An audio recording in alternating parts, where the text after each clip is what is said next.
Gordon was resting in the siding. Sometimes he thought, it's really tiring to be such a large and splendid engine. One does have to keep up appearances so.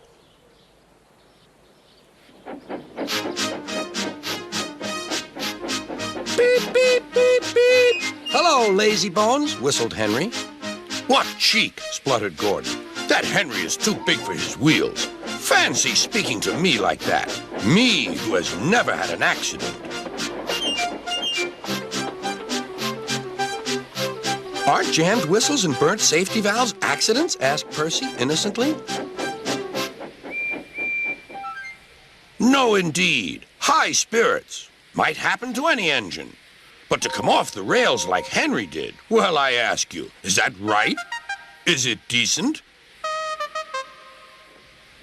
Then it was Henry's turn to take the express. Gordon watched him getting ready. Be careful, Henry. You're not pulling the flying kipper now. Mind you keep on the rails today. 5 minutes later. Henry went off in a huff, and Gordon yawned and went to sleep. But not for long. Wake up, Gordon, said his driver. A special train's coming, and we're to pull it. Is it coaches or freight cars? Cars, said his driver. Cars, said Gordon.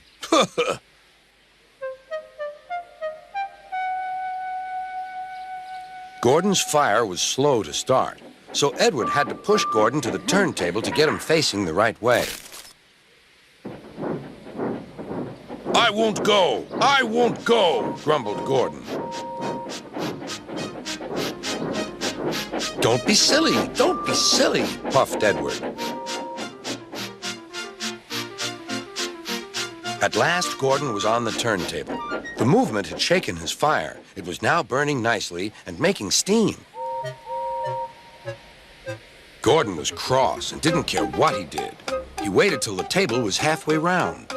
I'll show them, he hissed.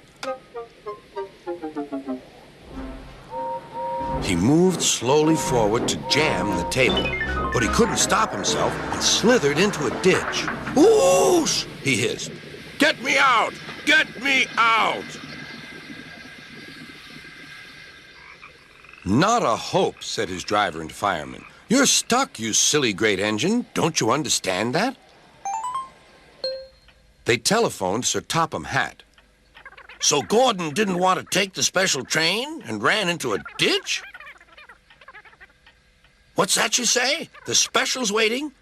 Tell Edward to take it, please, and Gordon, leave him where he is. We'll get him out later. On the other side of the ditch, some little boys were chattering. Oh, doesn't he look silly? They'll never get him out.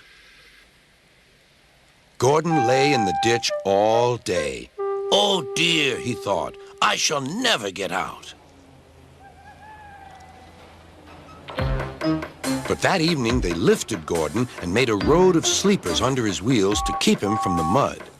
Strong ropes were fastened to his back end, and James and Henry, pulling hard, managed to bring him to safety. Late that night, Gordon crawled home, a sadder and wiser engine.